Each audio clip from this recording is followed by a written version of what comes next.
even when she's coming here. So because we do understand Swahili that to some extent, because she understands that is her language. Yep. You will say that, isn't it? That was because you can understand the audience. If the people of Tanzania believe that Swahili is theirs, and they will be able to understand your message properly, and you can articulate then isn't it? And because we've done that in campaigns. We always do that. So why does it change when it comes to speeches? That's it. And they were sort of comparing what Uhuru did during the burial of the late president for Tanzania, Magufuli, if you remember. Because he was speaking Swahili, if you do remember. And then that was he addressed them in a language that they completely understood without even speaking English at any one particular point. So that's why majority of Kenyans went online and said, kama ingekuwa ule jamaa wetu anaitwa Uhuru Kenyatta angeongea Kiswahili bana, sisi sote tungeelewa. Anyway, putting that on the side as well. And the question that you started this morning with Amwai is that now the comparisons between what the former president Uhuru Kenyatta did with what William Ruto is doing currently at this particular time, even the apparently even this the guy's pipeline from Tanzania. It's imagine that those were the formative talks that were held between Uhuru Kenyatta and Tanzanian President Samia Hassan Suluhu. Kenyans saying, "Huyu jamaa na launch vitu nani alifanya bwana." Now that is what we do though. You come in and you find out what exactly was almost done, and you ride with that. Because you don't walk in an office 2 days later. You start. Well, when did you sit to start looking at the viability of that? That's the thing. So you are riding on something that was already, started. But when you come in, you don't. But you don't give credit. That's it. That's it. We never do that. Kazi ya Moi ya kumaliza so. No, you say me, isn't it? Nimekuja, nimeanzisha. So unaona tumeanza. It happens and it's sad, but I think sometimes you need to give credit and say ilianzishwa na tumekuja kumalizia, tukiendelea things like that. Something else I think that has been trending is Farouk Kibet. You see, during the weekend he was termed as the most, close to the president, that even when the deputy president wants to have a chat with the president, Farouk has to say yes. And yesterday I was having guests here on set, and they were talking about just how, to some extent, that was off the record. He's this powerful guy who has been very close to the DP, to the president rather, right now. And also I think the dailies have actually picked that, how powerful Farouk Kibet is in the Ruto's administration. And it has been trending on Twitter too. Yes, was also that influential in former president's administration as well, isn't it? That's it, like the right-hand man, isn't it? The guy next to you. Yeah. Wewe jamaa anakuja kuongea nini? Mwambie siko state house. Anyway. But this is the thing, when you have that kind of powerful, this is a powerful man close to power. Then there's some memes that were circulating and people were asking exactly who is in charge, because he was seated at the middle. So who is in charge when it comes to, But anyway. We'll leave it to the Farouks, isn't it? Take a short break right here on The Morning Drift. Once we come back, I'll be taking you straight to the newsroom so we can see some of the news that you're waking up to this morning, in as much as our newsroom right here on The Morning Drift is concerned. Right.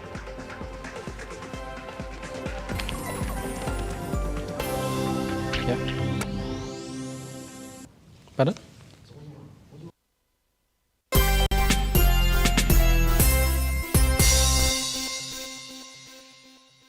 Vera Beauty and Fashion College is focused on being the leading technical and vocational training institute in the region. Our team possesses in-depth knowledge and extensive experience in the industry, offering thorough training in cosmetology, hairdressing, interior design, creative arts, training of trainers, nail technology, and fashion design. With branches in Nairobi, Thika, Meru, Eldoret, and now in Mombasa, our courses ensure that learners are completely equipped with knowledge, competency, and employability skills. Enroll today to be a part of a center of excellence.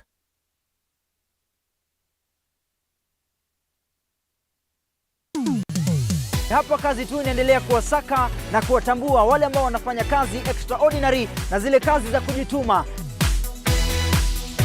Biashara yote unaambiangwa, as long as you have a plan, you can do it. Our service is about to pressure the customer.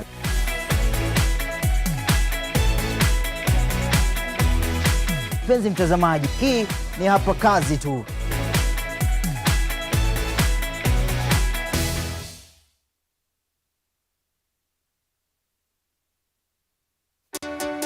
Good to have you join us on Heart to Heart.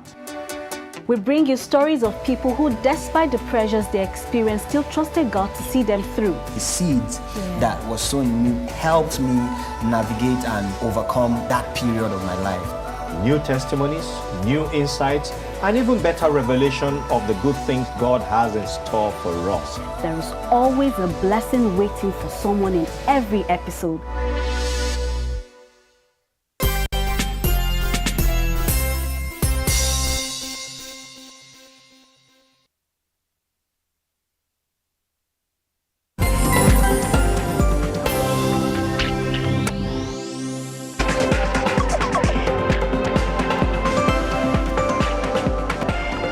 Welcome back. You are watching The Morning Drift. My name is Simba Kiage. We are riding through what is taking center stage this morning.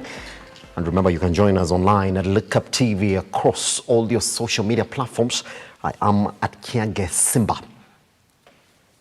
Let's take a look at the biggest headlines that you're waking up to this morning. Now, President William Ruto yesterday held bilateral talks with his Tanzanian counterpart, President Samia Suluhu Hassan.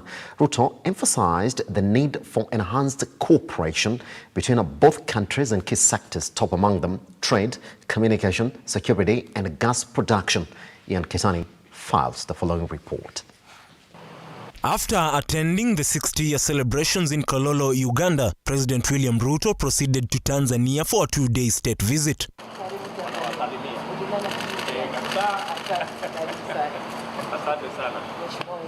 Ruto held bilateral talks with President Samia Suluhu, emphasizing the need to bolster trade amongst countries in the East African community, while lauding President Suluhu for the commitment in enhancing trade, while indicating the need to do away with trade barriers in the region. As I said earlier, trade between our two countries has grown phenomenally.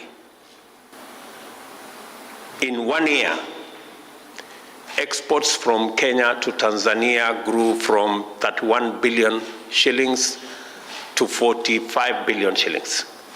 And I think it's now clear to all of us that increase in trade benefits everybody. With the prices of gas products skyrocketing, Ruto highlighted the need to hasten gas production and transportation through the pipeline to ensure reduction in energy tariffs and boost the economies of both countries. We will now expedite the gas pipeline from Dar es Salaam to Mombasa and eventually to Nairobi, so that we can use the resources that we have in our region to lower energy tariffs, both for industry and for commercial purposes and domestic use in Kenya. Security being one of the key pillars in developed economies, Ruto encouraged countries in the East African community to prioritize security and eradicate the increased crime rate and human trafficking in the region.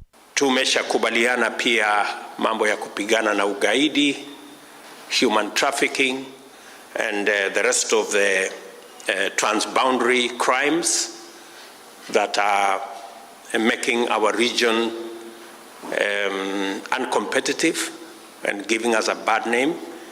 So we have agreed that we will enhance the cooperation that exists between our security agencies so that we can share information, share strategy, and be able to deal with these challenges to secure our region, to secure our two countries.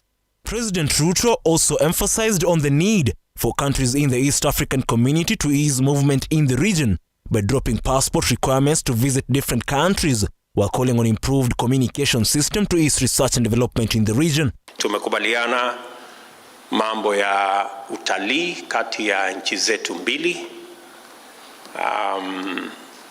Tuko na resources ya utalii Kenya na tuko na resources ya utalii hapa Tanzania. Ian Keitani, Look Up TV. Ian Keitani with that report. Now, police in Kisii stopped an ongoing internment program after the court made a ruling quashing the burial that had been scheduled to take place in Iteresi village, Kisii County. Now, the body of a 37-year-old woman had to be returned to Kisii Level 5 mortuary in a dramatic scene that saw police engage with the locals. Let's take a look. An enthralling dramatic scene has been witnessed by Iteresi villagers in Kisii County after the armed police officers moved into effect as the court had squashed the interment right of the body of a 37-year-old woman.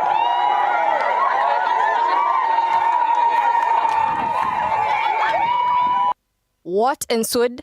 The scenery turning out to be chaotic. Unlike the normal interment ceremony, after a cat-and-mouse game between the security and the bereaved, the body had to be returned to Kisii Teaching and Referral Hospital mortuary. Mwili rudi mortuary?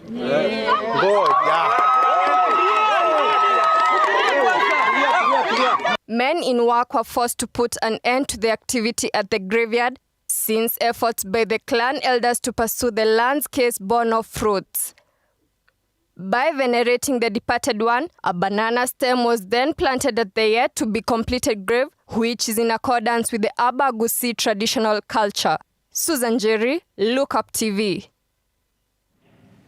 Statistics from the National Transport and Safety Authority, NTSA, indicate that 3,541 Kenyans have died due to the road accidents between January 1st and September 30th, 2022. This number has increased by 255 people compared to the same period last year. The police attribute this to the high number of speeding, drunk driving, and road carelessness from drivers. John Mukara reports. After the grisly road accident on Saturday, October 9th, where an entertainment bus named Party on Wheels hit a 14-seater matatu before ramming into a trailer along Subuega Black Spot in Meru County, killing 11 people on the spot and another succumbing while receiving treatment in the hospital.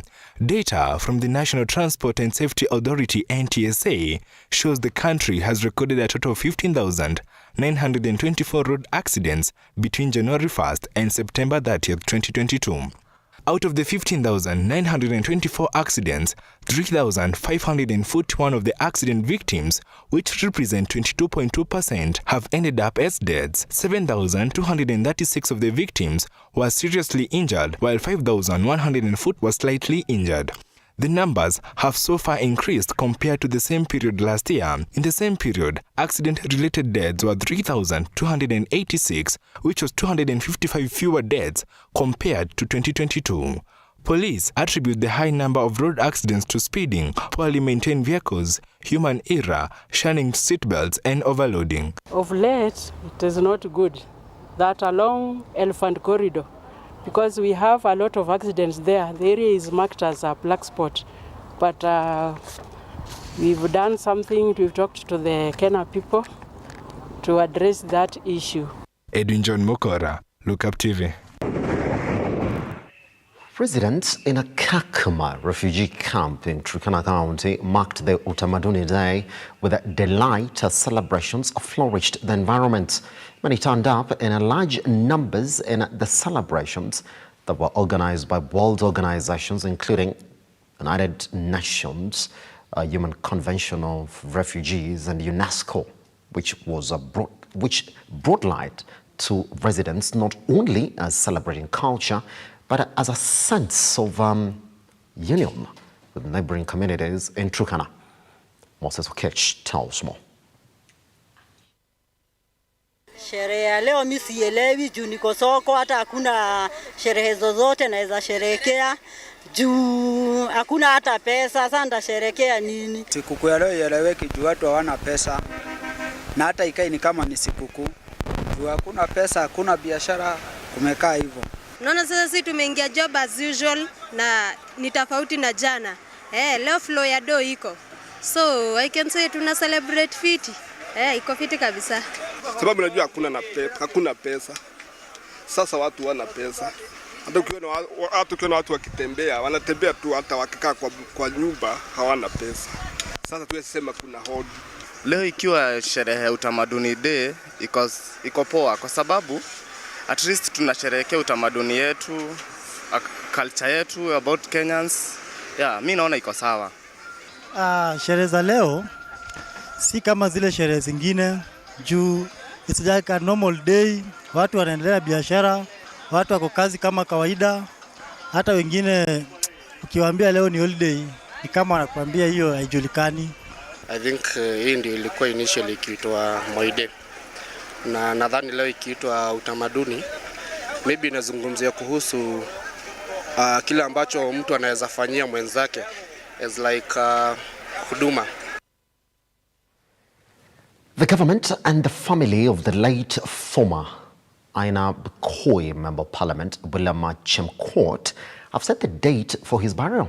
Chemcourt will be laid to rest on the 18th of next week at Kapsunde village in Uasin Gishu County. Burial preparations are currently underway, waiting for the post-mortem to be conducted Tuesday, today.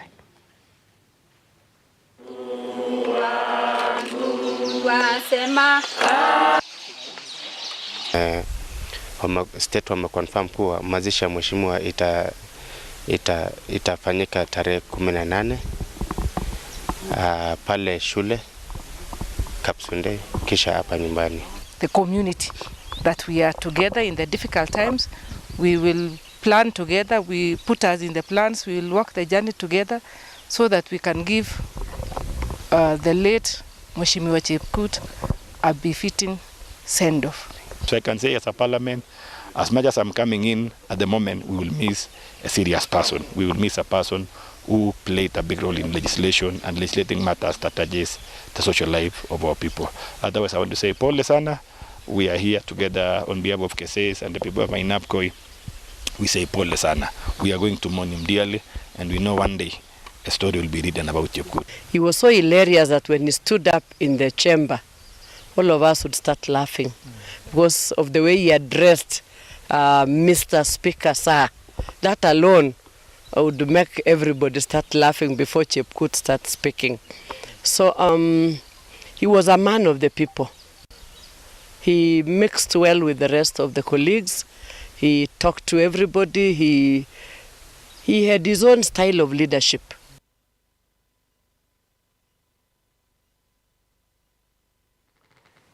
Well, let's jump into our sports news this morning.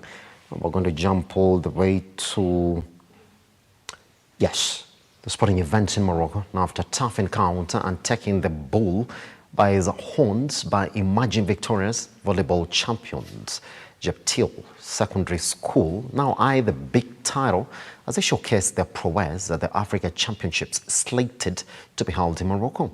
Ahead of the heated tournament, the board of the school has called upon the government to allow them to embark on their training at the Nyayo Stadium in order to meet the standards yet to be faced in the African tournament.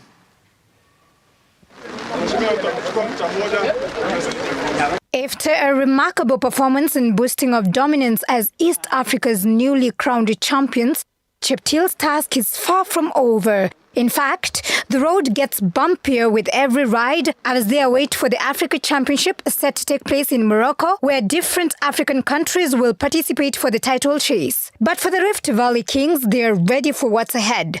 Ahead of the tournament, the board of management of the school has pleaded with the government to kick off their training session at the Nyayo Stadium in order to fully prepare and sink in with the standards of volleyball as required. Mchezo yenye kombe letu kweli si rahisi. Tunaenda kucompete na all African teams. Na hatujawahi participate na mara yetu ya kwanza. While speaking, the school principal has expressed his joy over the school's performance in Arusha and said he will ensure that the boys not only perform in sports but concentrate in their education. And being human beings, they can become successful, not necessarily through academics, they can become successful through sports line. Also present was Kenya women's volleyball team Malkia Strikers coach Paul Bitak, who is impressed with the county government of Nandi. It's a congratulations for all of us. I'm very happy as a national coach to be here, where Massimo Im and others passed here, and they have shown that they can grow up to the high level. No, it is fists and kicks in the Western region as all routes headed to the Masinda Muliro University of Science and Technology in the heart of Kakamega County over the weekend for the Inter-County Karate Tournament in a quest to boost the sport and select talent set to join the national squad to represent the county in Durban, South Africa for the Senior Africa Championship. Speaking at the event, Boni Ouma has urged the Federation to look into considering ways to include players who lack opportunities to participate for tournaments or in tournaments, yet to have good skills in the sport. All roads led to the Masinda Muliro University of Science and Technology for the much-intensified Inter-County Karate Tournament. It was not just all fun and games, but a way to boost karate and to pick the top players to be selected in the national squad. While speaking during the event, Boni Owiti and Christopher Ouma said that the sport still hasn't gotten the popularity in the Western region, and for this reason, it was important to start scouting talent from a young age. Pia kuselect wachezaji ambao talent tutaona nzuri hapa ambao wajiunge pamoja na national team. Tournament saw junior cadet participating from the age of 14 to 16, inclusive of both girls and boys and the adults. Owiti urged the Karate Federation in the county to look into shining light on players who lack opportunities out there, pointing out that their main challenge was based on financial constraints, but grateful for Kakamega County sending representatives for the event. Kama viongozi wa karate ya Western Region tumeanza hiyo mkakati ya kufika kwa mashule ili tuamushe hii mchezo kwa shule zetu so that we have good players na tutafute talents kwa mashule. TV. Let's remind ourselves how the weekend was in the EPL, which recorded a beehive of activities and fast-paced, with the race to the top flight intensifying. Once again, Arsenal were back on top of the log after a 3-2 thrashing of Liverpool at the Emirates, with their main challenger being defending champions Manchester City, with a super striker, Erling Haaland, who struck his 20th goal of the season overall against Southampton, making it 15 goals in the league.